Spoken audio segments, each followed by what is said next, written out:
Hi and welcome to a new episode of your weekly medical TV show on AlkarmaTV, White Coat.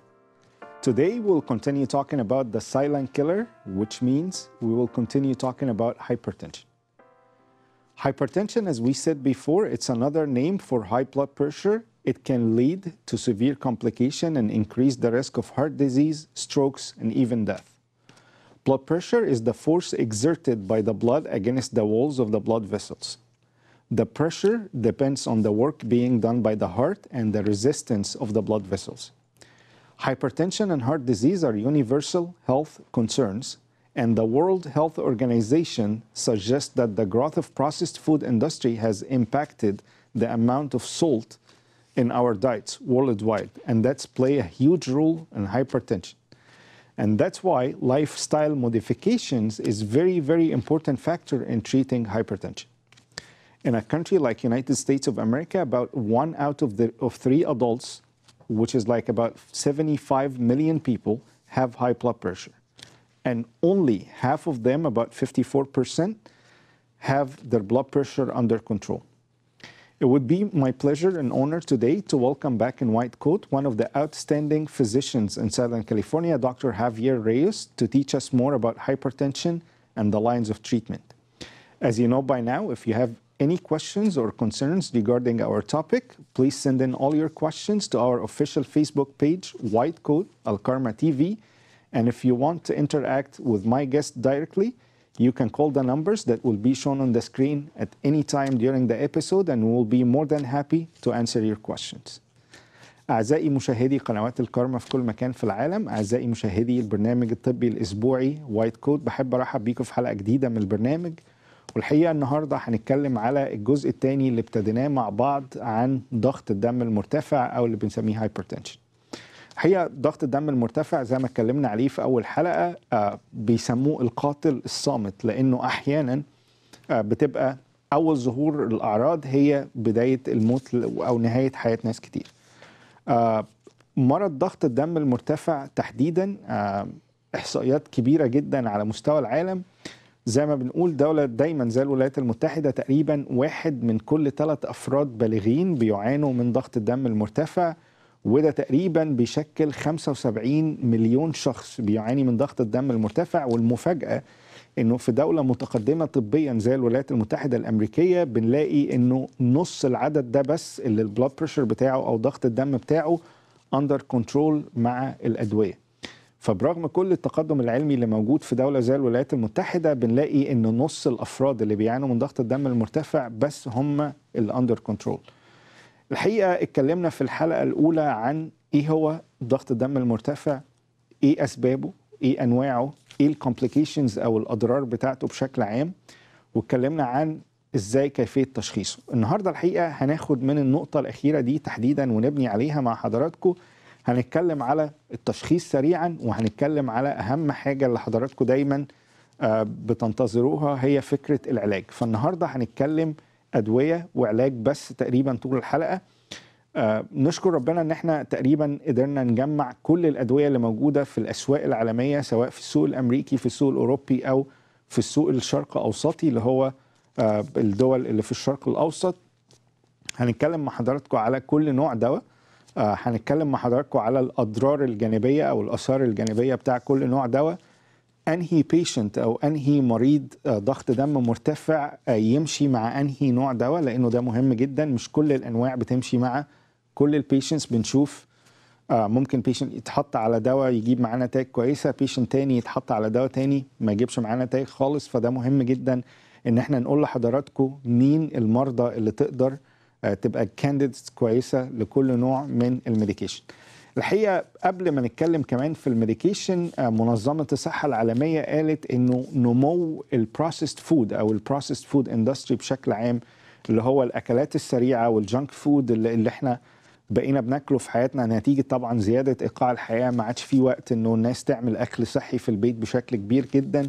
ده كان له تأثير كبير جدا على زيادة اعداد المصابين بمرضى الضغط، تحديدا نتيجة زيادة الأملاح في الأكلات الجانك فود أو البروسيسد فود زي ما بنسميها. فزيادة الملح لقوا تأثير كبير جدا وضار جدا. عشان كده بنقول لكل السادة المشاهدين النهاردة خاصة اللي بيعانوا من ضغط الدم المرتفع، عدوك الأول في الموضوع ده هو الملح تحديدا. فالحقيقة النهاردة زي ما قلنا هنكون حلقة هنتكلم فيها ايه اللايف ستايل موديفيكيشن، ايه تغيير شكل ونمط الحياة اللي يناسب مريض ضغط الدم المرتفع، ايه نوع الأغذية اللي ياكلها، ايه نوع الأغذية اللي يبتعد عنها. وزي ما انا قلت دايما الفقرة الأهم بتبقى هي الأدوية اللي هنناقش فيها كل أنواع الأدوية اللي موجودة في السوق. كمان ذكرنا لحضراتكم المرة اللي فاتت إنه بعض الأدوية عليها ريكولز، بعضها يعني تشال من الريكول ده، بعضها لسه موجود. هنناقش ده في حلقتنا النهاردة. كمان بيسعدني ويشرفني إن يكون معايا واحد من أحسن الناس اللي بتتكلم في الموضوع ده، اللي هو دكتور هافير ريوس.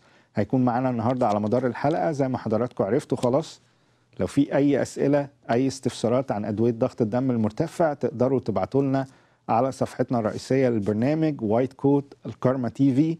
تقدروا تبعتوا لنا كل أسئلتكم واستفساراتكم، وإذا ليكوا أسئلة واستفسارات عايزين تتواصلوا مع ضيفي بشكل مباشر، تقدروا حضراتكم تتكلموا على الأرقام اللي هتبقى موجودة على الشاشة في أي وقت من أوقات البرنامج. هنبقى سعداء جدا إن احنا نجاوب كل أسئلتكم واستفساراتكم. إن شاء الله ربنا يدينا حلقة جميلة وتبقى مفيدة لحضراتكم. ويلا بينا نبتدي حلقتنا النهاردة من وايت كوت.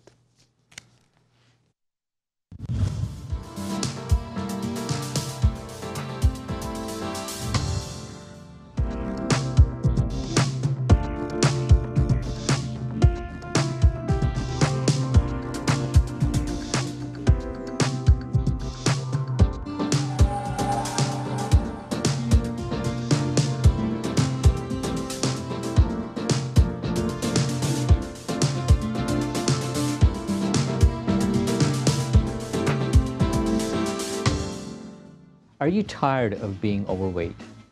Do you suffer from diabetes? Do you suffer from hypertension? Do you suffer from obstructive sleep apnea? Do you suffer from hypercholesterolemia? Have you suffered from heart attacks in the past? Strokes in the past? Are you tired of being ostracized in public? Well, I have a solution for you. Robotic bariatric surgery. This can completely change your life. I'm Dr. Bobby Bascarow. I'm a robotic bariatric surgeon. I do robotic weight loss surgery, which can completely change your life. I offer 3 different types of surgeries that can completely change your life: the sleeve gastrectomy, the lap band, and the Roux-en-Y gastric bypass. One thing that's very unique about our program in that we have a dietitian, and you will get counseled on what to eat, what not to eat, and how to optimize the utilization of your tool for good weight loss. انت اهم واحد في الحياة، لانك ممكن تغير العالم كله. مش مصدق؟ فكر لو عملت شير لفكرة على الفيسبوك، كل اصحابك هيشوفوها. فكر كمان لو كل واحد من اصحابك نشر الفكرة لاصحابه، واصحابه نشروها لاصحابهم. فكرتك البسيطة سهل جدا تنتشر. ده ممكن تكون نهضة، مش بس تنتشر، تغير في ناس كتير في العالم كله. شارك النهاردة وشير من على فيسبوك الكرمة الرسالة دي.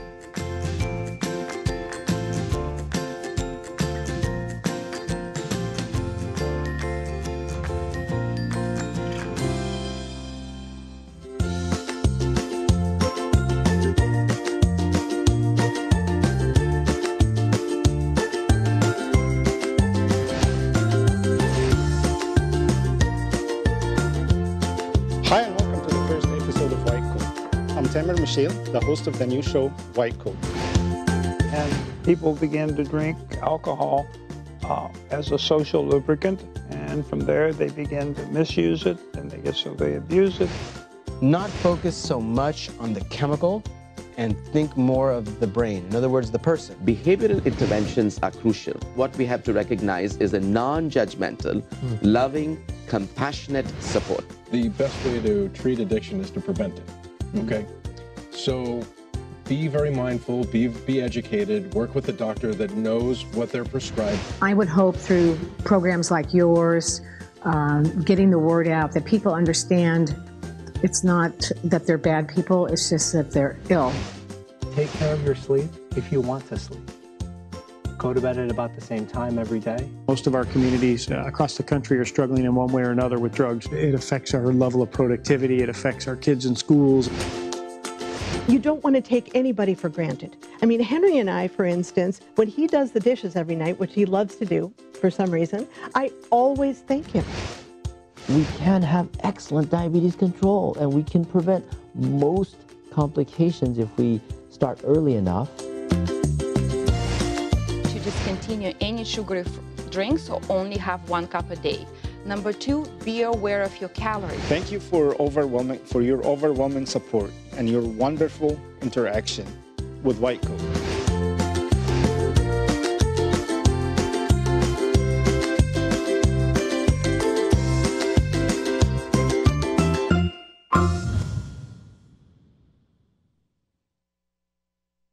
Hello, I am Dr. Rios, and I am a family practice physician and the medical director of Family Medical Clinics in Riverside, California.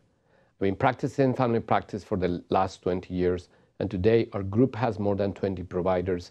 We offer primary care services like family practice, pediatrics, geriatrics, OBGYN, and many other services for the community. My mission is to offer services to the less privileged people in the area, and we're very happy to serve our communities. I went to the medical school in Mexico City, and I finished my post-degrees in Los Angeles, California, and since then, I've been serving the community of Riverside, California, and San Bernardino since 1998. My passion is cooking, playing racquetball, and also doing a little jogging. Keep watching White Coat on Alkarma TV.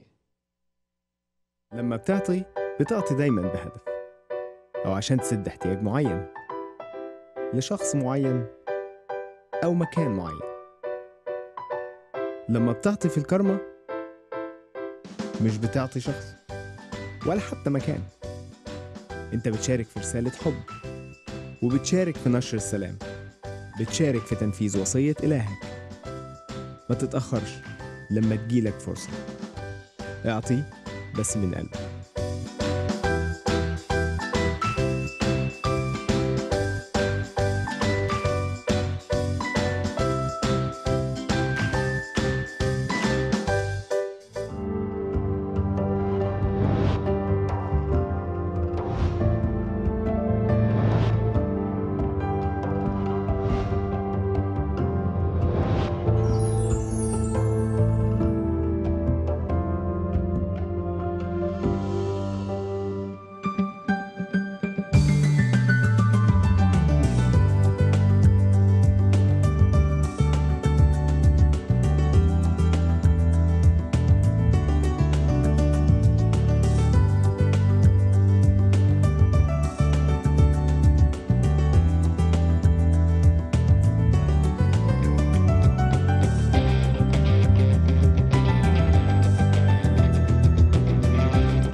من غير صلاتك ودعمك ما كناش أنتجنا كل البرامج دي.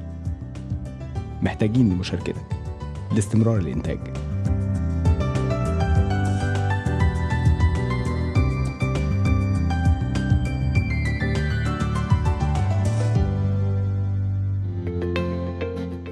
الحل دايما في ايديك لو انت مؤمن حقيقي مصدق في الإرسالية العظمى وعارف ان عليك دور. صدق وشارك.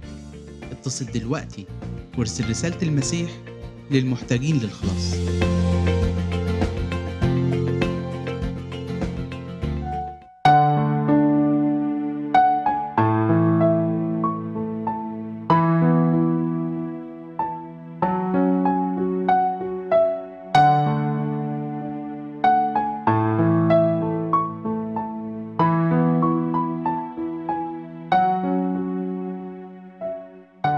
Our God is an awesome God. He has given us so much. Family, friends, a roof over our heads, food on the table, and His greatest gift ever, his only begotten Son, crucified for our salvation. Isn't it time to give back? Alkarma TV, millions for Christ.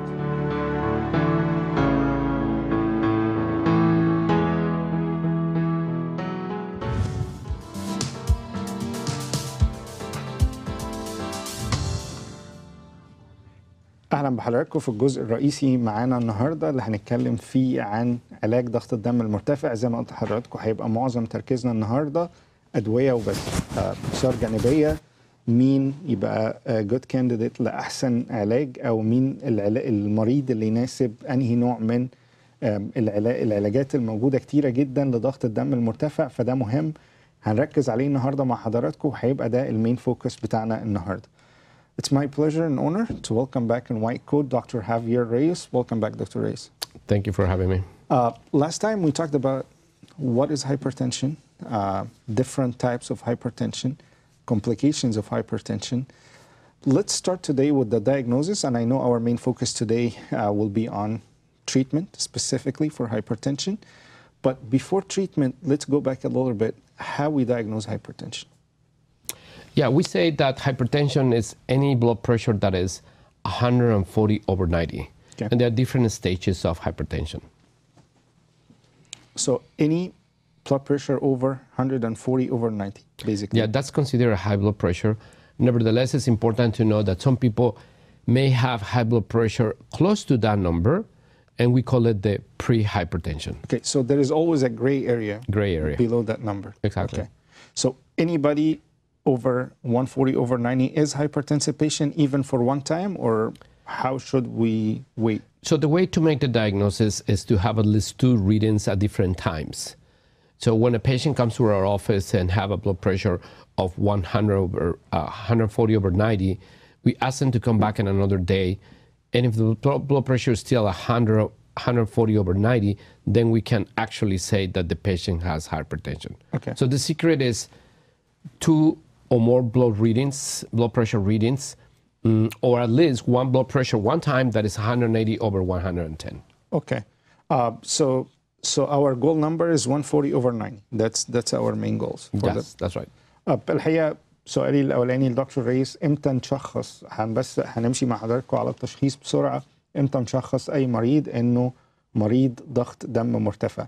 فقال لي الحقيقة إنه الأرقام اللي ما بين 100 اللي فوق 140 اللي هو فوق، واللي تحت يبقى فوق 90، معنى كده إنه ده مريض ضغط دم مرتفع، بس مش من أول مرة، لازم نستنى قرايتين ل3 ويبقى بينهم مسافة زمنية عشان نقدر نقول إنه البيشنت ده عنده ضغط دم مرتفع. أو لو البيشنت جه من أول مرة ضغطه فوق 180 على 110، فده بنعتبره على طول مريض ضغط دم مرتفع، ما بنستناش قرايات تانية ولا تالتة، لأنه ده مهم جدا بالنسبة لنا إن احنا نشخصه على طول ويبتدي يتعالج على طول. So since you mentioned our goal between 140 over 90, if we kept our blood pressure around that number, what kind of complication it can lower if I'm hypertensive and my blood pressure is under control? What kind of complication I can avoid? The goal of treating hypertension is precisely that. Avoid the main complications. And if I can show my slide that is 22. That's right, 22. And this is exactly the reason why we treat hypertension. Most people don't have any complaint when they have high blood pressure. And when they do, it's already too late. Okay. And this is exactly what we want to avoid, this complication. That's what they call it, the silent killer. It's a silent killer because nobody knows that they have it. And the day they know it, it's way too late. Okay. So if you see in the slide, you can notice that if the blood pressure is under control, the chances to have a stroke decrease up to 40%. Wow. Okay. So it's a significant improvement for these complications.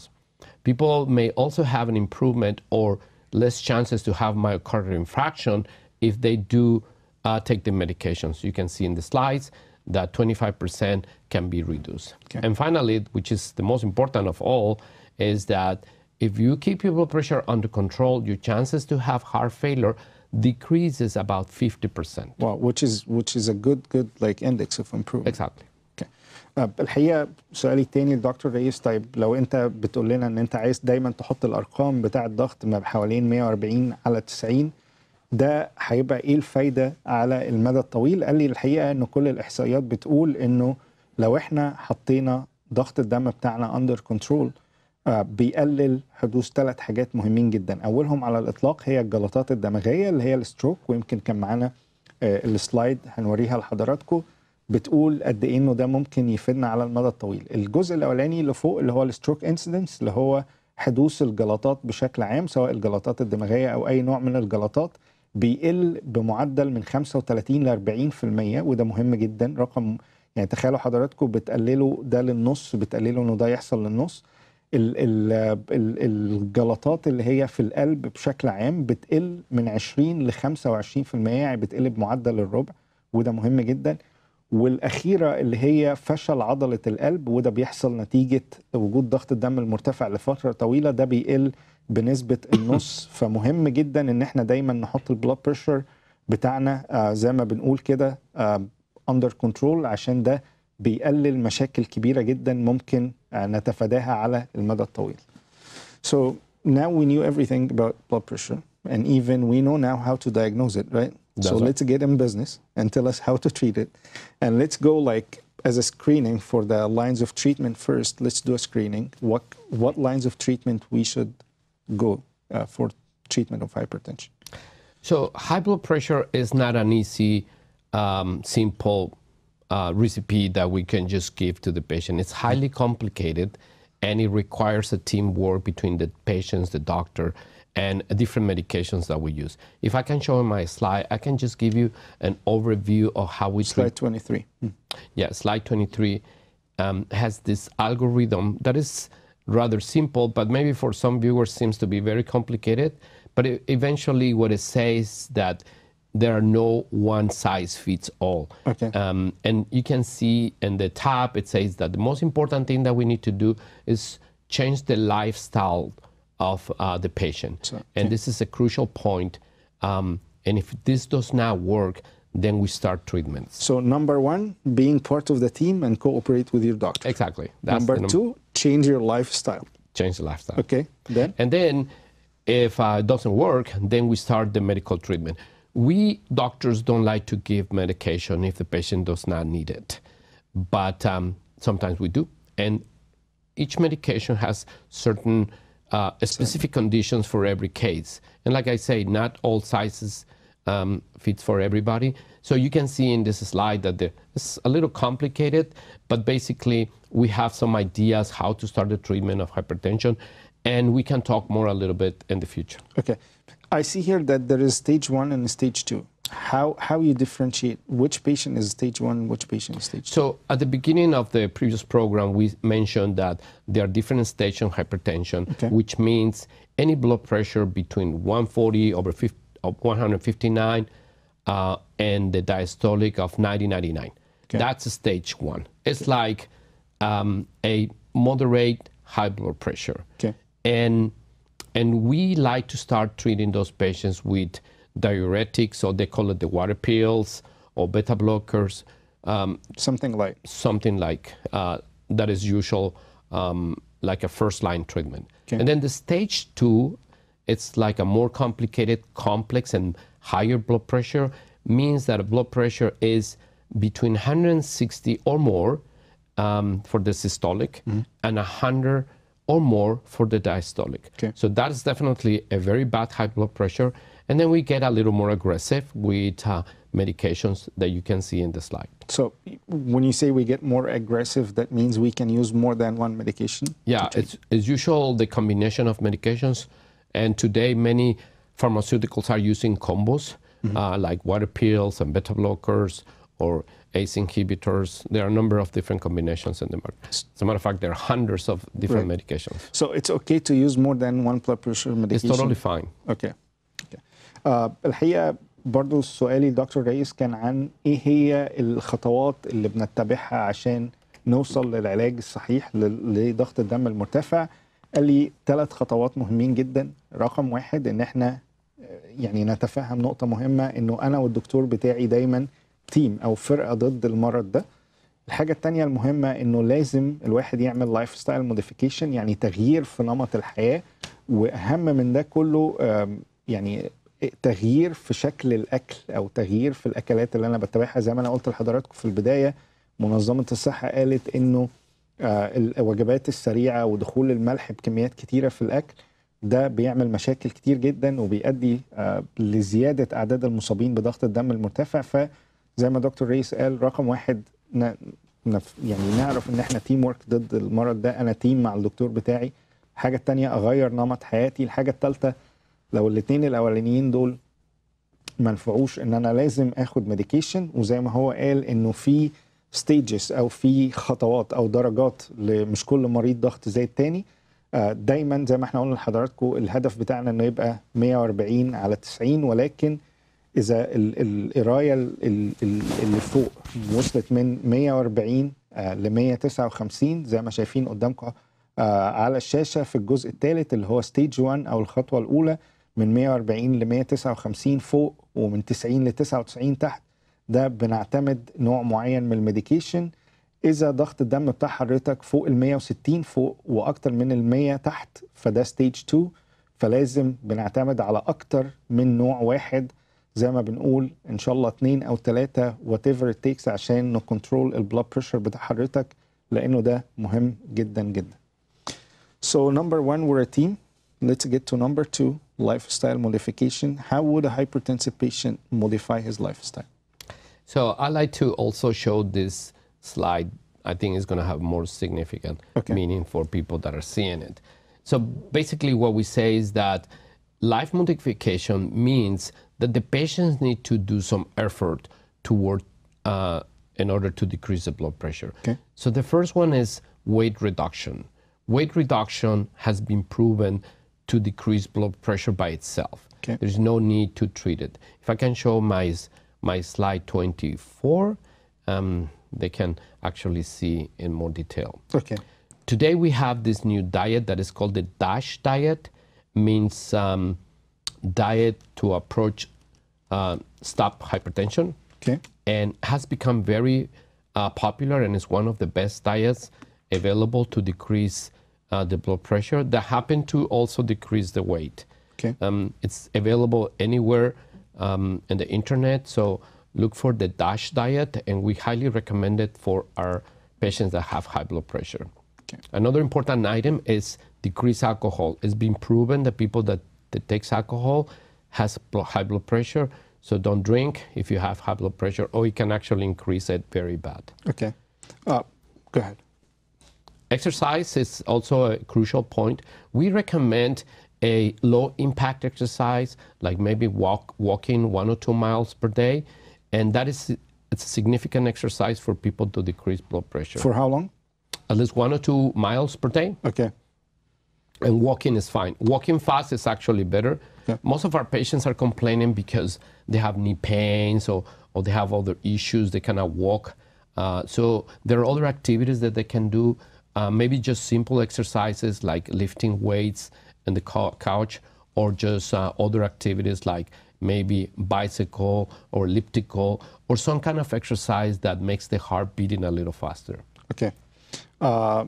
الحقيقة السؤال ازاي هنقدر نغير حياتنا او اللايف ستايل موديفيكيشن، ودي بتبقى احيانا خطوة مهمة جدا بتساعد كتير من المرضى ان هم يتغلبوا على فكرة الارتفاع البسيط في ضغط الدم المرتفع قبل ما نوصل لمرحلة الأدوية، واللي قد تؤخر الوصول لمرحلة الأدوية بنسبة كبيرة جدا.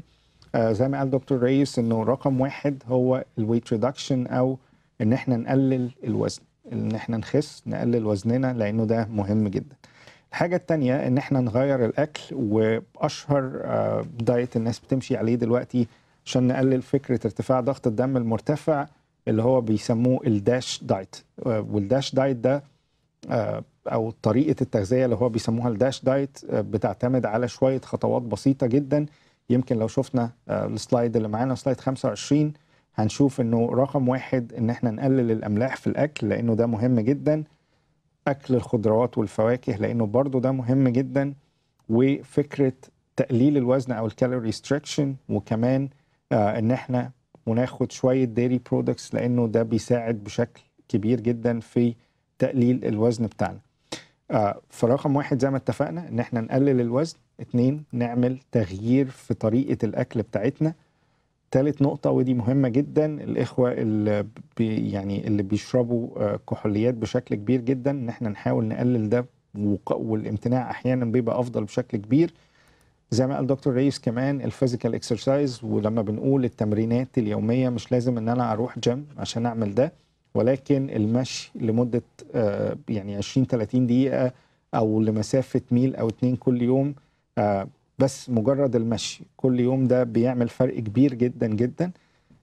حاجة مهمة جدا الامتناع عن التدخين، ويمكن انا عارف ان حضراتكم زهقتوا بقى مني خلاص، بس تقريبا 80% من حلقاتنا قلنا امتناع عن التدخين، لانه بيؤدي لامراض كتير جدا جدا جدا. فده مهم ان احنا الاول نعمل شويه التغييرات دي في ستايل الحياه بتاعنا قبل ما ندخل في فكره الميديكيشن، لانه دي احيانا قد بتاجل فكره الميديكيشن لفتره طويله، وبتحافظ على حضراتكم كمان على المستوى الصحي بشكل كبير.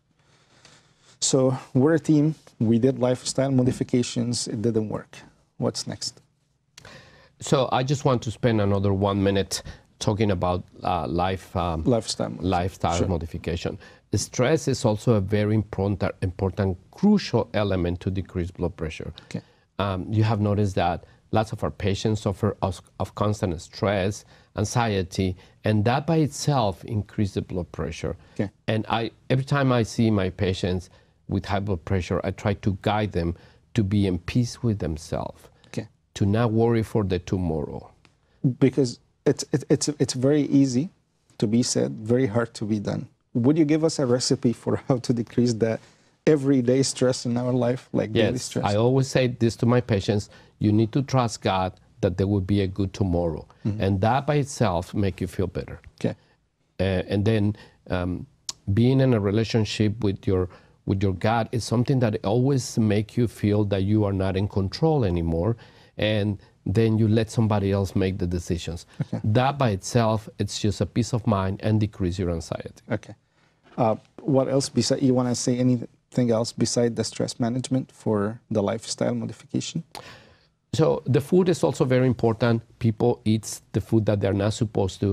They know that salt is bad. They know that candy is bad. They're still eating it. And the DASH diet, which I highly recommend you look into it, they allow you to eat this amount or these elements or foods, but in small portions. Okay. So the DASH diet is very popular because there is not a limitation on the things that you want to eat. You can still eat all these things, but in small portions. So you can eat candy, but instead eating 3 times a day, you can probably eat it 3 times a week. Okay. So that's basically. So don't deprive yourself, but everything in moderation is good. Yeah, balance is the secret. Okay. الحقيقة دكتور رئيس كمان قال انه الاسترس مهم جدا، الضغط بتاع حياتنا اليومي مهم جدا انه يقل بشكل كبير. سألته سؤال ده بيحصل ازاي؟ انا دايما بقول انه ده سهل جدا انه يتقال، صعب انه يتعمل، ولكن زي ما هو قال الحقيقة قال جملة جميلة جدا: ثق دايما انه ربنا بيقود السفينة، وثق انه كل حاجة مش في ايدك، في ايديه هو. ده بيدي جزء من السلام الداخلي، بيقلل شوية فكرة الاسترس اليومي. زي ما قلنا لحضراتكم كمان الداش دايت ده مهم جدا. هننزل النهارده في صفحتنا وايت كوت الكرمة تي في، هننزل ايه هو الداش دايت، هنتكلم عنه بالتفصيل، وهندي لحضراتكم امثله عن الداش دايت، لانه ده بيساعد بنسبه كبيره جدا جدا جدا. هي معانا تليفون، من بوسطن. اتفضل حضرتك على الهواء. نعم. السلام عليكم. We have a phone call. Very good. اتفضل. عزيزي دكتور، أنا مريض كنت بالضغط الدم منخفض، مو في بعد أكله مالحة بيتزا كلت ارتفع ضغطه إلى 180 على 110. كنت آخذ السنوبرول 10 ملغ، زادوا النسبة إلى 100. معلش حضرتك إيه اللي بتاخده 10 ملغ عشان مش سامع حضرتك كويس؟ السنوبرول. لايسنبريل. أوكي. السنوبرول زادت الدكتورة إلى 30 ملغ، وضافت له كلوروثياديزين. اوكي. 25%. 25 ملغ. اوكي. بالنسبة بالليل بعد ما اخذ العلاج بساعه ينخفض الضغط، يرجع على 130 على 80 88، لكن بالليل يرجع يرتفع الى 160 على 98 على 100 مرات يوصل 165. اذا تاخرت ما نمت بالوقت. حضرتك قلت بعد ما بتاكل اكله مالحه؟ هاي بعد بشهر نهايه نوفمبر كنت بيتزا بها ملح وارتفع ضغطي، ودخلت عليها الامرجنسي وكان ضغطي 180 على 110. اوكي. اريد بس الضغط بالليل لويش يصعد، وثانيا دكتور احسن قراءه للضغط بعد اخذ من الصبح او بعد اخذ العلاج قبل او بعد الفطور او بالليل، فما اعرف يا وقت الافضل. اوكي، بس حضرتك سمعتنا عن انه الاكل لازم يتغير ولازم تقلل فكره الاكل نعم الملح. نعم انا غير قطعت الملح، دهونات ممنوع، واقوم برياضه من الصبح قليله، مشي ما امشي لانه ما عندي مجال انه امشي. هنجاوب سؤال حضرتك حاضر. His blood pressure is fluctuating during the day. He said he was eating like some salty foods. It went up to 180. He had to rush to the emergency room. Usually it's good under control. He's taking lisinopril 20 milligram, hydrochlorothiazide 25, but at night specifically it spikes up. So he's asking you what's the best time during the day to take his blood pressure reading, and if that's the good regimen for him. It's always good to take the blood pressure at least 3 times a day if you have high blood pressure. Yeah. But like I say, sometimes people get so anxious that the blood pressure goes up by itself. So don't keep chasing your tail. Yeah, that's right. So they worry so much that the blood pressure goes up. And as a matter of fact, it's been proven that when you worry, your blood pressure goes skyrocket.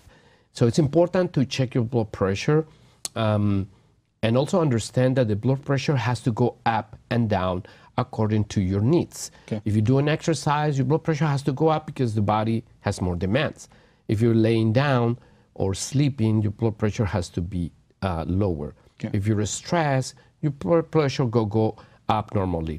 So the medications that he's taking usually works for 24 hours, so it doesn't really depend on what time he takes the blood pressure or not. But maybe he needs another medication that he needs to take at night. Okay, so now still, what's the best time of the day to take his blood pressure medication? Is it after medication, before medication, as soon as he wakes up? Like it's usually for lisinopril that he's taking is early in the morning, okay, before breakfast. Okay. Then he needs to add on, maybe he needs to add maybe his doctor needs to add another medication for the evening or at night. Okay. الحقيقه فيصل لو سمعني طبعا رقم 1 فيصل من بوسطن الاتصال اللي كان معانا رقم 1 انه حضرتك تغير اللايف ستايل موديفيكيشن، مفيش ملح مفيش الكلام ده. الحاجه الثانيه انه زي ما الدكتور رئيس قال مع اللايسينوبريل احسن حاجه ان احنا ناخد ضغطنا اول ما نصحى من النوم الصبح، يعني مره في اليوم اول ما نصحى من النوم. الحاجه الثانيه انه ممكن نحتاج انه نضيف نوع تاني من الميديكيشن بالليل قبل ما حضرتك تنام لو هو بيزيد جدا قبل النوم. So now we did the lifestyle modification, we talked about the DASH diet, the stress management, and the spiritual advice that you just give us. Let's get in business. If all of those didn't work for some reason, let's discuss the medications and the side effects for each one. Very so good. which class you want to start with? So there are a number of medications available. Let's start with the diuretics, okay, which is, I think... slide 27. Slide 27. So diuretics are also known as the water pill. Okay. And there are several water pills. Okay. And in this slide, you can see several medications. But we're just going to concentrate with this one that is called furosemide or okay, Lasix. This is the most famous one. The most famous, and everybody knows this one. And still, some countries use it regularly. In the United States, we don't use this very much because it's very powerful water pill. Okay. But it's very efficient also at the same time to decrease the volume of the water out of your body. We recommend it when there is swallowing of your body, like in your legs. But it also has some side effects. Okay. And one of the most common side effects is that it can decrease changes in your electrolytes like sodium which is salt, and potassium, which is another electrolyte. It can give you cramps, it can give you dehydration, headaches, and it can create other medical problems like even psychosis or hyperglycemia. So like I say, in the United States, we don't really use much this medication, except when we already use some of the first-line treatments. Okay. I have 3 questions here for you. It's like a combo questions. The first, how would I know I started to get dehydrated as a patient? Second, you said Lasix can cause hypokalemia, low potassium in the blood. How would I know I might be hypokalemic, or I have low potassium or low sodium in the blood? That's a very good question. Dehydration, it's a problem that can present several symptoms. And you can see it with simple events that can happen, like your mouth start getting very dry, you don't go to the bathroom as frequent as usual, you start having some headaches, your skin start getting very dry, heart rate may be higher, and your heart rate start beating very fast. So that's a common size of what about the potassium level? When the potassium goes low, you can have palpitations, which means that your heart beats very fast, and that can give you some problems in your heart conduction or the heart functions.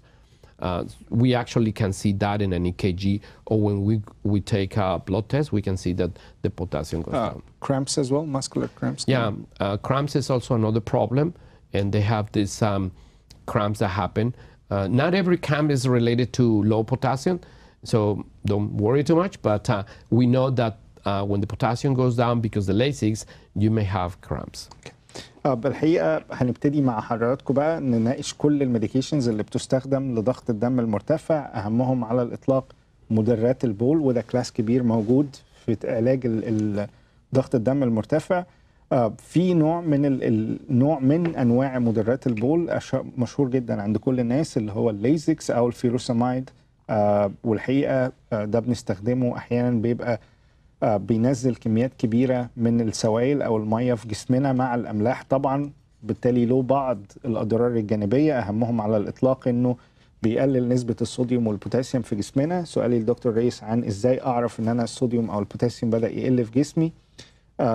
رقم 1 إنه يحصل كرامبس، في تقلصات عضلية في الجسم كله، مع ملاحظة إنه ضربات القلب ما بتبقاش منتظمة، أحيانا بتبقى ضربات القلب أسرع من الطبيعي، فمهم جدا إنه كل البيشنتس اللي سامعيننا على ليزكس لو بيجي لهم أي حاجة من الحاجات دي مهم جدا يستشيروا الطبيب بتاعهم فورا. الحاجة التانية المهمة إنه دايما يتابعوا برسم قلب، وكمان تحليل دم لنسبة الصوديوم والبوتاسيوم اللي هي الإلكترولايتس في الجسم، يعني بحيث إنه نتأكد إن الليزكس مش عامل لهم أي أضرار. احيانا بيعمل نوع من الجفاف في الجسم، كتير من البيشنتس بيحسوا ببعض الصداع وكمان دوخه، بيحس انه ما بيدخلش التواليت كل يوم بعدد الكميات الكافي، بيبقوا الناس دي شفايفها واضحه جدا انه فيها بيبان يعني انه عندهم نوع من انواع الجفاف. فمهم جدا المرضى اللي على ليزكس وقد زي ما احنا بتعاني من بعض الاعراض اللي انا لسه قايلها للجفاف كمان تستشير الطبيب بتاعها بشكل مهم جدا جدا. I have a question on Facebook. Let's take it very quick. She's 27 years old and she's taking Lasix to lose weight. So she's asking if you would recommend that. So I have heard this before. There's some weight control clinics that offer this. Weight loss. Yeah. So is there any phone line that they can use it to regulate the weight loss other than taking Lasix? Yeah, Lasix is not indicated to lose weight. You will lose weight if you take Lasix because you lose water. Yeah, of course. But as soon as you drink water, then it goes back to normal. So it's a false statement. Okay. الحقيقه الاخت نيفين اللي بعت لنا على الليزكس انه هي بتستخدمه، قالت انه في بعض اصدقائها بيستخدموه لانقاص الوزن. نيفين الكلام ده فعلا هينقصوا وزن، بس كمان هيبقى بشكل طبي مش صحي. الليزكس مش معمول لنقصان الوزن، فمن فضل حضرتك يعني بلاش استخدام الليزكس لنقص الوزن لانه ده مش كويس ابدا. What phone number that you use to help patients for weight loss in your clinics? Yeah, they are my phone numbers. Yeah. Area code 951-687-8802. 687. It's 951-687-8802. And we'll have it on the screen in a while. Very good. So the first class of medication for diuretics is Lasix. What about other diuretics that we can use? So there are more water pills. And in the next slide, which is slide 28, I can also show you some other very common water pills. And we use it around the world. In the United States, it's very, very common. I'm just going to mention hydrochlorothiazide, which is a water pill. It works very good for people that are in the stage 1 or in combinations for stage 2, and also has some side effects. The main side effects are related to the electrolytes, which is the potassium and the sodium that you have in your body. Very similar to Lasix, but it's not as strong as Lasix. And it also can create dehydration. A very common problem is that it can create what is called the orthostatic hypotension, which means... I'll wait here. What orthostatic hypotension means? So orthostatic hypotension means that when you change your position, your blood pressure drops. And then you feel very dizzy, and then you can actually pass out and fall down the floor. So if you get up out of a sudden, you can just fall or collapse? Yes. Okay. And we're very careful, especially with the elderly, because they are much more susceptible to these medications. Okay. الحقيقة النوع الثاني من مدرات البول اللي بتستخدم أشهرهم على الإطلاق هو الكلوروثايزايد، هيدروكلوروثايزايد. العيلة دي ويمكن الأخ فيصل اللي كان معانا في مكالمة من شوية بيستخدم النوع ده من الميديكيشن. البيشنت اللي على أو المرضى اللي على النوع ده من الأدوية سواء الهيدروكلوروثايزايد أو الكلوروثايزايد أو مدرات البول زي ما احنا قلنا بتعمل نوع من الجفاف، بتعمل نوع مشاكل في الإلكترولايتس زي الصوديوم والبوتاسيوم. مشكلة قد تؤدي إليها مدرات البول حاجة اسمها الأورثوستاتيك هايبوتنشن أو إنه الضغط بتاعك يوطى فجأة. بنشوف بيشنتس كتيرة يحاولوا يقوموا، بس مجرد ما يقوموا من مكانهم أو يغيروا البوزيشن بتاعهم يحسوا إن هم دايخين هيقعوا من مكانهم نتيجة انخفاض الضغط بصورة ملحوظة جدا، نتيجة إنه السوائل في جسمهم بتقل بصورة كبيرة جدا. فمهم حضراتكم اللي على النوع ده من الأدوية ياخد باله إذا حصل ده. لازم حضرتك تناقش مع الدكتور بتاعك المشكلة دي، ودايما ما تقولش ان انا دايخ في اعراض تانية. لو حضرتك بتاخد اي مدرات بول وبيحصل معاك المشكلة دي لازم تستشير الطبيب بتاع حضرتك بصورة مهمة جدا. What other diuretics that can be used? I'm sorry? The other class of diuretics can be used. So there are other diuretics like chlorothiazide or metasolone, and there are other similar medications, but they have the same principle of depleting water from the body. And potassium sparing? And then there are other kinds of diuretics that are similar to this, but they do not affect the potassium. As a matter of fact, they do the opposite. In the United States, we don't really use this anymore, except for certain conditions that are specific for that. But in other countries, it's a very common medication. It is good for people that their potassium goes too low. Especially aldactone. Yes. So aldactone is very common in other countries, but here it's only used for certain conditions. Okay. And what about the side effects for those kind of medication? Side effects is the opposite. Then here you have high blood potassium, which is which is the opposite, and it also can give you cramps. It can also give you palpitations, and it affects you at different levels. And it has some sexual side effects. Yes, your sex drive can decrease. You can have headaches and high blood sugar. Okay. الحقيقة النوع الثالث من أنواع مدرات البول يمكن ده مش مستخدم بشكل كبير في الولايات المتحدة، ولكن مستخدم في الشرق الأوسط أكتر.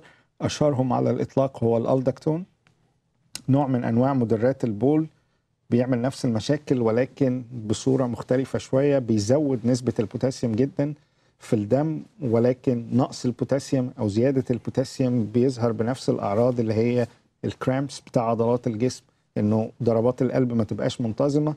بلس كمان اللي في الشرق الأوسط وسامعيني بيستخدموا الألدكتون الحقيقة له أعراض جانبية سيئة جدا على السكشوال فانكشنز أو الصحة الجنسية للرجال، بيأثر عليها بشكل كبير جدا. فلو حضرتك لسه على الميديكيشن ده في الشرق الأوسط اتكلم مع الطبيب بتاعك، حاول تغيره لأنه مش مستخدم بشكل كبير غير في دول الشرق الأوسط. هنا بيستخدم في حاجات تانية خالص غير فكرة ان احنا نستخدم بيه الضغط، ولكن الحقيقة انه مستخدم في الشرق الاوسط بشكل كبير. فلو حضرتك على دواء اسمه الدكتون مهم جدا تتكلم مع الطبيب بتاعك. بكده نكون استعرضنا ايه هي مدرات البول. اشهرهم على الاطلاق قلنا الليزكس، الهيدروكلوروثايزايد او الالدكتون. دول الحاجات اللي بنسميها مدرات البول واللي بتستخدم بشكل يعني كبير جدا في علاج ضغط الدم المرتفع. ده اول كلاس كان معانا النهارده اتكلمنا عليه اللي هو مدرات البول. What other classes can be used in treating hypertension and the side effects for each medication? So we have also the beta blockers that are very common all around the world. We still use it in the United States very much. They are very good drugs when there is hypertension. And they are indicated for certain people with certain conditions. And it also has some side effects, like the heart rate goes really low. We call it. But let me know first, who would be a good candidate for those kind of medications? So beta blocker is more indicated for people that are having some very fast heart rate and high blood pressure. Okay. So we know like a rapid atrial fibrillation, which means that the heart is beating very fast, out of control, and still have high blood pressure. This is an excellent drug to control the fast heart rate and the blood pressure. So the good candidate would be arrhythmic patients plus high blood pressure patients. Exactly. Okay. And what are those medications, if we can mention them very quick? So they are called the beta blockers. In some countries, one of the most common are tenormin, atenolol, and lopressor. Okay. Just to mention some. In Arabic countries, we have the correct, and in the United States, the atenolol is not longer available, but there are a great deal of different beta blockers in the market. Okay. And what are the side effects for those class of medications? Side effects are very similar to the previous one. Your blood pressure can go also down. Your heart rate can go very low. It also affects your cholesterol. And as a matter of fact, we're careful not to give it on patients that have high blood pressure with hyperlipidemia, and also patients with asthma. So patients with asthma should not be taking this beta blocker because they can have an asthmatic exacerbation. What about diabetic patients? It's been shown that certain number of patients may have high blood sugar when they take these medications. Okay. So hyperlipidemic patient, asthmatic patient, diabetic patient, they're not as good as candidates for this class of medication. So they are not quite as good as bad candidates, but we need to balance the pros and cons. Sometimes like cost-benefit ratio. Exactly. So we have to find the right medicine for the right patient. And like I said at the beginning, we have to find the medication that fits every patient's needs. Perfect. الحقيقة تاني كلاس معانا من الميديكيشن وده مشهور جدا بنسميه البيتا بلوكرز وبيستخدم في يعني بلدان كتيرة جدا. أهمهم على الإطلاق ميتابرولول. يمكن هنحطهم على الشاشة السادة المشاهدين اللي على جزء من على نوع من الميديكيشن دي. يعني هنشرح شوية بتشتغل ازاي. أشهرهم على الإطلاق هو الميتابرولول، بروبرانولول، التينولول اللي هو التينورمين بيستخدم بشكل كبير جدا في الشرق الأوسط. التينورمين مشهور جدا. اللوبريسور كمان مشهور جدا. البايستوليك مشهور جدا. البروبرانولول اللي هو الاندرال كمان مشهور جدا. فالنورموداين كل دول الأسماء اللي احنا قلناها لحضراتكم بنسميها كلاس من الميديكيشن اسمه بيتا بلوكرز. أحسن ناس تبقى عليه زي ما أنا سألت دكتور ريوس مين أحسن الناس اللي عندهم ضغط اللي يبقوا على الميديكيشن دول. الناس اللي عندهم ضغط دم مرتفع وزياده او سرعه في ضربات القلب دول احسن ناس يبقوا على الميديكيشنز دول. ليهم شويه سايد افكتس او في بيشنتس يعني ما بنحبش انها تبقى عليه. البيشنتس بتوع الازمه مش حتى لو حضرتك عندك ازمه وضغط دم مرتفع ما بنحبش قوي ان انت تبقى على الميديكيشن ده. كمان الناس اللي عندها كوليسترول مرتفع لو حضرتك عندك ضغط دم مرتفع وكوليسترول مرتفع مش ده الميديكيشن او مش ده الدواء اللي المفروض حضرتك تبقى عليه لانه شويه بيزود نسبه الكوليسترول او الدهون منخفضه الكثافه وبالتالي ما بنحبش البيشنتس على ضغط مرتفع وعندهم كوليسترول يبقوا على النوع ده من الميديكيشن. Let's take a phone call. Sure. We have a phone call معانا مادلين. مادلين من جورجيا. اتفضلي حضرتك. ايوه انا عندي سكر وضغط وكوليسترول. اوكي. بس لما بعمل تحليل كل 3 شهور بيطلع عندي نقص المنجنيز. نقص ايه يا نفس فندم؟ الوقت نقص مغنيسيوم. نقص مغنيسيوم. والتنميل وكده باخد له علاج برضه، بس انا حاسه وقلقانه قوي من حكايه التنميل دي والمغنيسيوم ايه ناقصه هيؤدي لايه يعني مش عارفه. حضرتك كمان عندك سكر مش كده؟ سكر وضغط وكوليسترول. اوكي. ايه الادويه اللي حضرتك عليها؟ باخد للضغط للسبيرول، وباخد ميتفورمين للسكر 1000 مللي. دول بس اللي حضرتك عليهم؟ لا وباخد انسولين اسمه تريستا ده جديد بالقلم، وباخد مع الميتفورمين. بس انا سمعت ان الميتفورمين بيأثر على الكلى، فانا خايفه وقلقانه منه. She's hypertensive diabetic, and she has a high cholesterol. She's taking metformin, she's taking insulin, and she's taking lisinopril. So she's asked every time she does her lab test, it comes back low in magnesium, and she gets some tingling sensation. So she's asking you, what do you think about this complicated picture? So the question is regarding magnesium? Magnesium and the tingling sensation. And she's asking if metformin would affect her kidneys on the long run.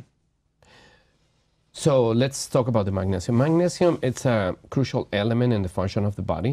We don't really prescribe magnesium unless the patient has some kind of specific renal conditions, because the magnesium can be found in almost every single food. Okay. There's some over-the-counter magnesium. She may take it if she like it, or her doctor can prescribe it. Okay. What about the tingling sensation? The tingling may be associated with that, but it's not proven. Or it could be neuropathy. It can be another problem, especially where the tingling is. If the tingling is happening in the feet or the periphery of the limbs, then may be associated with the diabetes. And so we don't want to blame the magnesium when maybe it's the diabetes. Okay. And she's asking about the metformin and kidney functions. So metformin is definitely a medicine that is very good up to a certain point. When the kidney starts showing some deficiencies, then we have to remove it because it can deteriorate the kidney function. Okay. الحقيقه مادلين لو حضرتك لسه سامعاني، زي ما قال دكتور ريس المغنيسيوم ممكن يعمل التنميل اللي حضرتك حاسه بيه، ولكن حضرتك ممكن تاخديه اوفر ذا كاونتر او الدكتور بتاع حضرتك يكتب لك ليه بريسكريبشن. بس المغنيسيوم بيبقى اكتر مع التقلص العضلي اللي موجود في الجسم، زي كمان ما قال دكتور ريس انه التنميل لو عند حضرتك بيجي في الايدين او في الاطراف، يعني في الايدين او الرجلين، هيبقى اكتر نوع من النيوروباثي مع مرض السكر. انما لو بيحصل في باقي الجسم لازم حضرتك تعوضي المغنيسيوم اللي ناقص. قال لي كمان انه الميتفورمين دواء كويس جدا، ولكن لو في طول ما التحاليل بتاع حضرتك ووظائف الكلى بتطلع كويسه تمام مفيش مشاكل. اذا في مشاكل في وظائف الكلى بتطلع في التحاليل، ولكن فممكن نوقف الميتفورمين ونستخدم حاجه تانية. لكن مهم جدا ان تعوضي المغنيسيوم، بس زي ما هو قال هو مش عايز يلوم المغنيسيوم على التنميل اللي بيجي لحضرتك، لانه ده ممكن يكون مشكله جايه من مشاكل السكر. فمهم كمان على حسب التنميل في جسم حضرتك بيبقى فين. معلش هناخد فاصل، نرجع مع حضراتكم نكمل حلقتنا النهارده عن المرض ضغط الدم المرتفع. الادويه هنجيب لحضراتكم باقي كل الادويه المستخدمه عشان كل بيشنت على ميديكيشن معين يعرف ايه الاعراض الجانبيه اللي توقعها ونحل المشكله دي ازاي. فاصل ونرجع نكمل مع حضراتكم.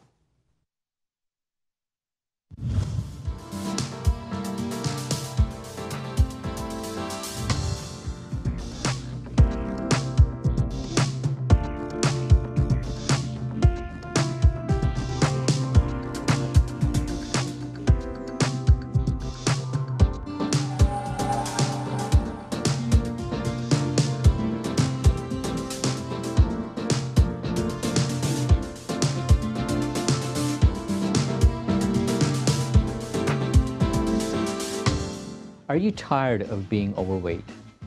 Do you suffer from diabetes? Do you suffer from hypertension? Do you suffer from obstructive sleep apnea? Do you suffer from hypercholesterolemia? Have you suffered from heart attacks in the past? Strokes in the past? Are you tired of being ostracized in public? Well, I have a solution for you. Robotic bariatric surgery. This can completely change your life. I'm Dr. Bobby Baskerov. I'm a robotic bariatric surgeon. I do robotic weight loss surgery, which can completely change your life. I offer 3 different types of surgeries that can completely change your life. The sleeve gastrectomy, the lap band, and the Roux-en-Y gastric bypass. One thing that's very unique about our program is that we have a dietitian, and you will get counseled on what to eat, what not to eat, and how to optimize the utilization of your tool for good weight loss.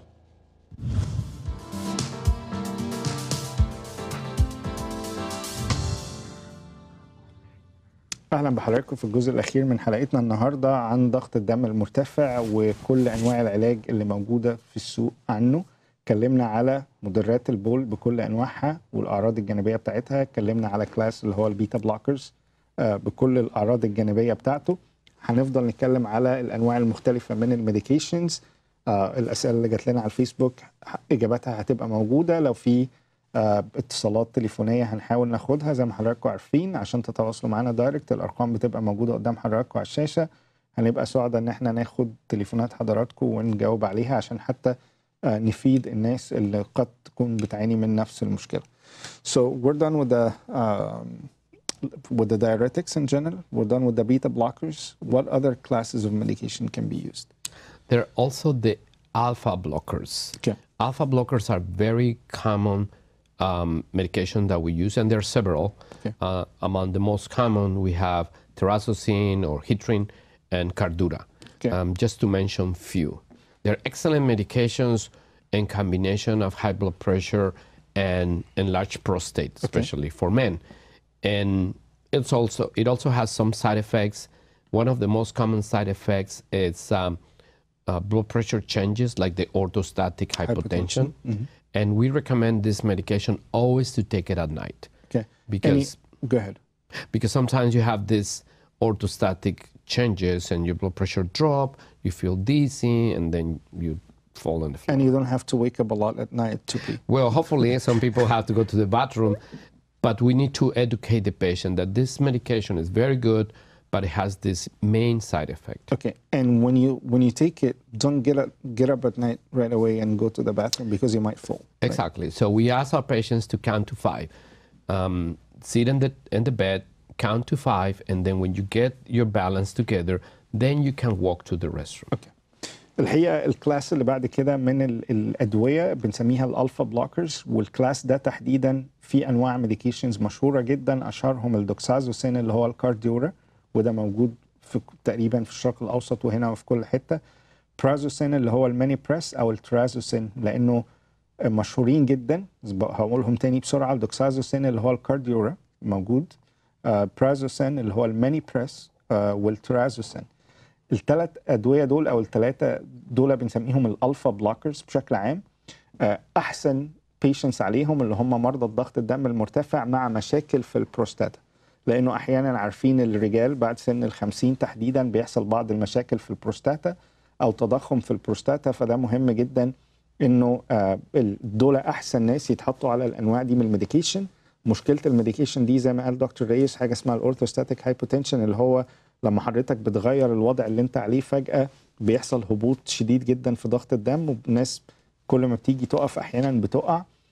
فمهم جدا زي ما قال دكتور ريوس انه نعد لحد 5 قبل ما نقوم. يعني لو انا قاعد وعايزه اقوم بلاش اقوم مره واحده، وخصوصا انه المرضى اللي بياخدوا ده بيبقى عندهم تضخم في البروستاتا، وده بيخليهم يدخلوا التواليت كتير بالليل وهم نايمين. فحضرتك ما تقومش من على السرير فجاه عشان تروح التواليت، عد ل5 قبل ما تقوم، عشان ده بيدي فرصه للاوعيه الدمويه بتاعت حضرتك انها تتاقلم مع الوضع الجديد، وما يحصلش الناس اللي بتقع نتيجه هبوط الضغط الدم بشكل شديد جدا.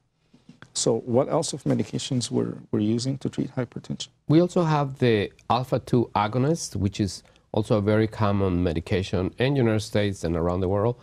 Among them, clonidine is probably the number 1. In other countries, it's also known as the catapres. Okay. And it's very efficient to decrease high blood pressure that are very, very high. Okay, so the good candidate, stage 2 hypertension, for example? That's probably a combination with something else. Okay. And it also, we use it as situations where your blood pressure goes too high out of the control of the normal blood pressure. So the gentleman that was talking about this high blood pressure at night can be a good candidate for clonidine, but it obviously has to be properly evaluated. And it also has some side effects like everything else. Like you can have a rebound hypertension, which is like the opposite effect. That's my question. What do you mean by rebound hypertension? Because it's too technical term. So rebound hypertension means that when you take the blood pressure medication, clonidine, the blood pressure goes down. Let's say your blood pressure was 160/100. Okay. You take a clonidine and it goes to 110/70. Perfect. But after the clonidine effect goes away, then the blood pressure goes much more higher than previously. So it can go to 200/120. So that's a dangerous drug if it's not properly used. So the main advice here, do not stop it on your own. That's right. You need to have a doctor's prescription. Does it have any other side effects? Similar to the previous one, it can also affect the blood pressure when you change position. It can give you severe headaches, nausea. You feel maybe very tired and lethargic. Very similar to the previous ones. Okay. بالحقيقه الكلاس الثاني من الميديكيشنز او الكلاس اللي معانا المره دي اسمه الفا 2 اجونست، مشهور جدا برضو. هنا بيستخدم باسم كلونيدين، في مصر باسم كلونيدين او كاتابريس. كاتابريس برضو مشهور من الحاجات اللي بتتوصف كتير عن طريق الدكاتره في مصر. مشكله الكلاس ده من الميديكيشن، اولا هو كويس جدا في مرضى ضغط الدم اللي ضغط الدم بتاعهم بيوصل فوق 160 وفوق 180. افكتيف جدا في ان هو يوطي الضغط بتاعهم، ولكن في مشكله انه احيانا البيشنتس بتشوف ان الضغط بتاعها كويس بتوقفه، فبيعمل حاجه اسمها ريباوند هايبرتنشن، يعني رجوع ضغط الدم بشكل اقوى او اسوأ من الاول. فمثلا لو ضغط الدم بتاع حضرتك او حضرتك بيبقى 160 180 ممكن يوصل ل 200، وناس لما بتوقفه لوحدها احيانا بيحصل لهم نوع من الجلطات. فلو حضرتك على الميديكيشن ده مهم ان انت تستخدمه بالظبط زي ما توصف لك كام مره في اليوم، وما توقفوش ابدا لما تلاقي البلاد بريشر بتاعك او ضغط الدم بتاعك انتظم. ما توقفوش لوحدك لانه قد تكون عرضه للجلطات لما هتوقفه لوحدك. فمهم ان احنا ما نوقفش الميديكيشن ده لوحدنا. هقول تاني، هو اسمه كلونيدين او كاتابريس. الناس اللي على النوع ده من الميديكيشن مهم جدا ما توقفش الميديكيشن او ما توقفش الدواء لوحدك من غير الرجوع للطبيب الخاص بتاعك. What other classes you can use? So the other ones are the AC inhibitors, but before we talk about that, I want to mention something very important. Not everyone has a side effect. Okay. So the side effects that we're talking about each medication actually are very low. Okay. So we don't want to worry our public that they're going to have all these side effects. It's important that before they stop the medicine or before they have any complications with the medication, they always need to talk to the doctor. So don't stop it till you talk to your doctor. Exactly. الحقيقه دكتور رئيس برضو قال توضيح مهم، انه الادويه اللي بتستخدم مش كل الناس بيجي لها الاعراض الجانبيه اللي احنا بنعيشها، تبقى نسبه بسيطه منهم قد يحدث لهم ده. ولكن قال اذا اي بيشنت او اي مريض حس بالاعراض دي ما توقفش الميديكيشن برضو لوحدك، كمل خده لحد ما تكلم الدكتور بتاعك وتستشيره في الاعراض الجانبيه دي. What about ACE inhibitors? ACE inhibitor is another classification of medications, very popular, very good, low side effects, and I personally like them a lot because it has very low side effects and very good and efficient for the control of blood pressure. Among them, we have several like the Lotensin, Capoten, Vasotec, Cestrol, Acupril, just to mention a few, but there are much more than that. Okay. They're very efficient and effective to decrease blood pressure, and it also has some specific functions for the heart. So we like to use it for people that have congestive heart failure or other medical problems. And diabetics too, right? It's very beneficial if they have blood pressure and diabetes at the same time. That's right. As a matter of fact, it's a necessity when there is diabetes. You must take this medication even if you don't have high blood pressures, because it protects your kidneys from the damage that you receive from the diabetes. Okay. So the second call, Madeline, she's a good candidate for lisinopril because she's diabetic and has hypertension. Exactly. Okay. What are the side effects for the ACE inhibitors in general? A lot, but they're not very common. And if one of the most important I need to mention, it would be dry cough. Okay. So dry cough it's unfortunately kind of frequent side effect, and it starts a few days after you take the medication, and you have this constant cough that does not go away. We stop in the medication, and the problem is solved. Okay. There are other side effects like also high potassium. In certain conditions, when the kidney is affected, then we need to stop this medication, like the metformin we were saying. Okay. And it can also give you hypertension and some rashes. Okay. So does it need labs to be like followed up with? Yeah, your doctors regularly prescribe the medication, and then they run labs to see if there is any changes in your electrolytes or any function problems in the kidney. Okay.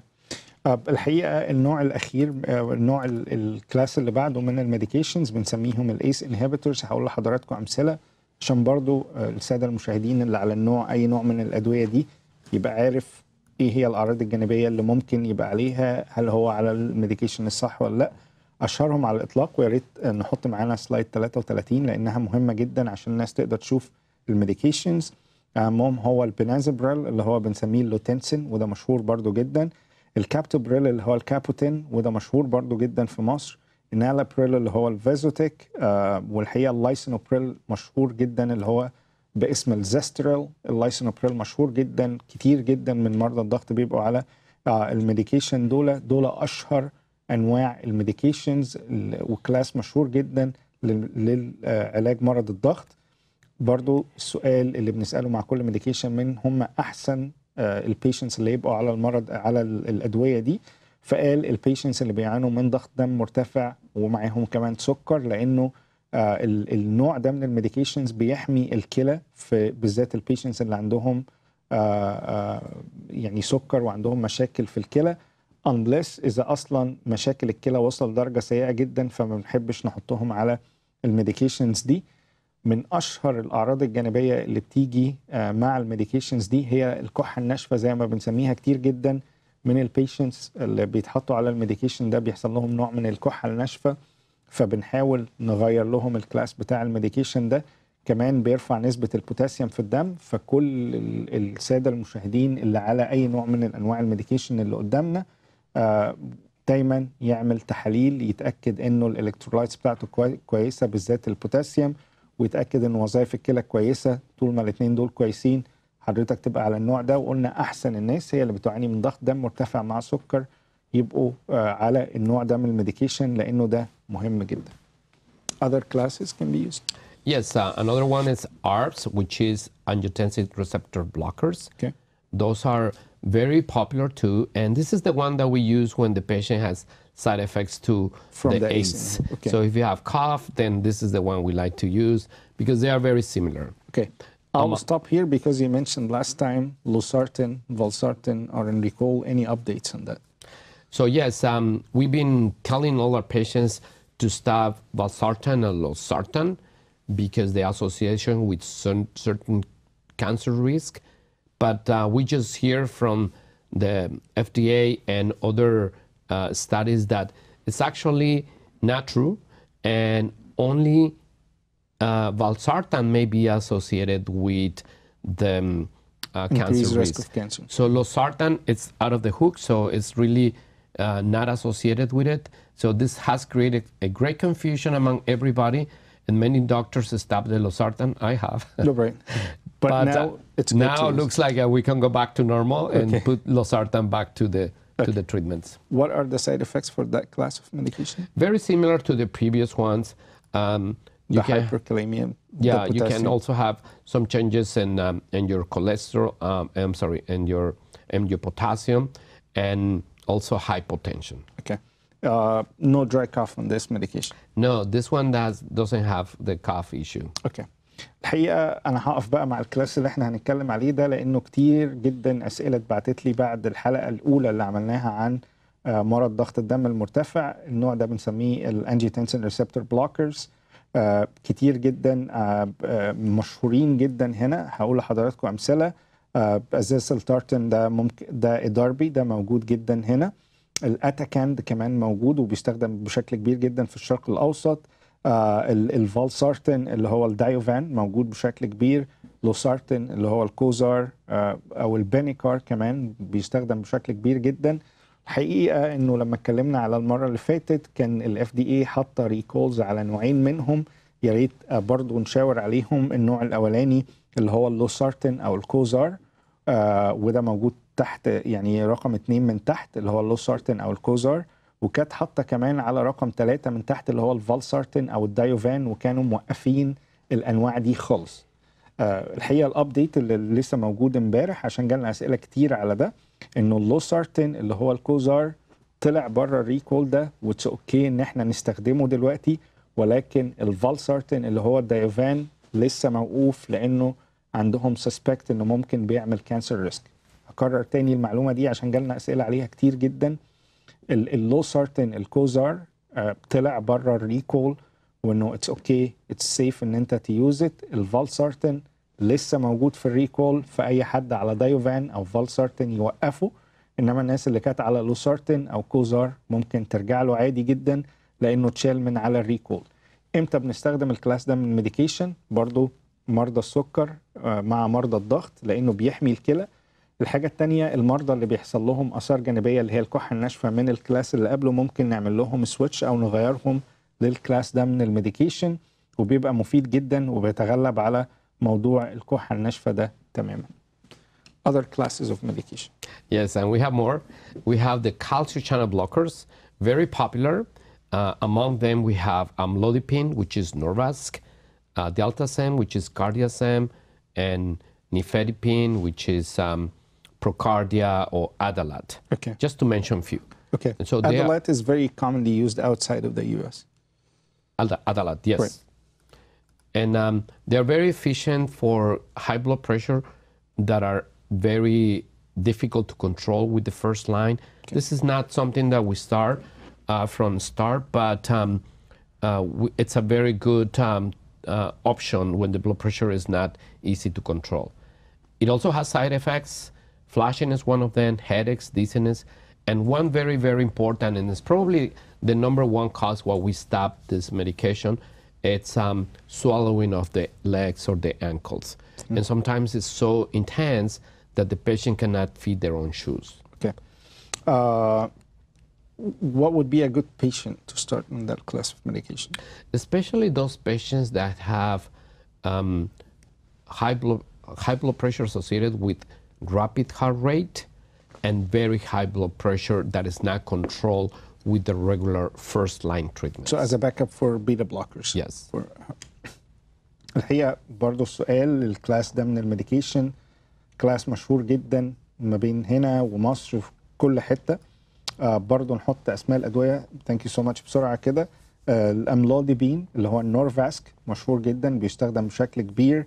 الكارديازام برضو مشهور بشكل كبير. النايفيدبين اللي هو الادالات برضو مشهور وبيستخدم بشكل كبير. دول اشهر انواع، اشهر اول 3 اشهر الانواع اللي بيستخدموا: املوديبين، نورفاسك، دلتازام اللي هو الكارديازام، والنايفيدبين اللي هو الادالات. الحقيقه ده بنسميه كالسيوم تشانل بلوكر او بيقفل القنوات بتاع الكالسيوم اللي بتدخل العضلات. يعني التكنيكاليتيز دي مش مهمه قوي بالنسبه لحضراتكم، ولكن بيستخدم مع البيشنتس اللي ضغطهم بيبقى عالي قوي ومش تحت الكنترول، فممكن نزود النوع ده من الادويه. احيانا بيعمل نوع من شويه تورم في الريست والانكلز تحديدا، بيورموا شويه، فبرضه بنغيرهم لو حصل لاي حد من حضراتكم ده. احيانا بيعمل نوع من الامساك، برضه ده لازم يتناقش مع الدكتور بتاع حضرتك. احيانا بيعمل انواع من الصداع، لو حصل نوع صداع، الامساك، اي تورم في القدم او الايد، لازم يتناقش مع الطبيب بتاع حضرتك، لانه دي اشهر الاعراض الجانبيه بتاعته. مهم جدا ان احنا نلقط الاعراض الجانبيه دي، ما نوقفش الدواء لحد ما نتكلم مع الطبيب الخاص بتاعنا. So we discussed every single class of medication now. What if I'm taking my blood pressure now? It's 200 over 140. It's a hypertensive crisis. Yeah, what's the guidelines? How would I deal with it if I'm at home? And how would you deal with it as a doctor? So this is a very important emergency. It's called the hypertensive crisis. We family practice physicians see this frequently in our offices. And the most common cause of this problem is because the patient stopped the medicine. Okay. They thought that it was too many medicines, or they start having some side effects, especially sex drive decrease, then they decide to stop the medication. Another common cause of why people stop the medicine is because they check the blood pressure and it's normal. And they say, oh, this is normal, Okay. so I don't have to take the medicine anymore. And then you get the rebound phenomena, and this is the reason. So hypertensive crisis is a blood pressure that gets totally out of control, even with your blood pressure medication, and it also has some specific complaints. One of them is that you can have nerve damage, like encephalopathy, that can create seizures, nausea, headaches, confusion, coma, and that's probably very serious. And when we see that in our offices, we need to immediately call the paramedics and send this patient to the hospital. Okay.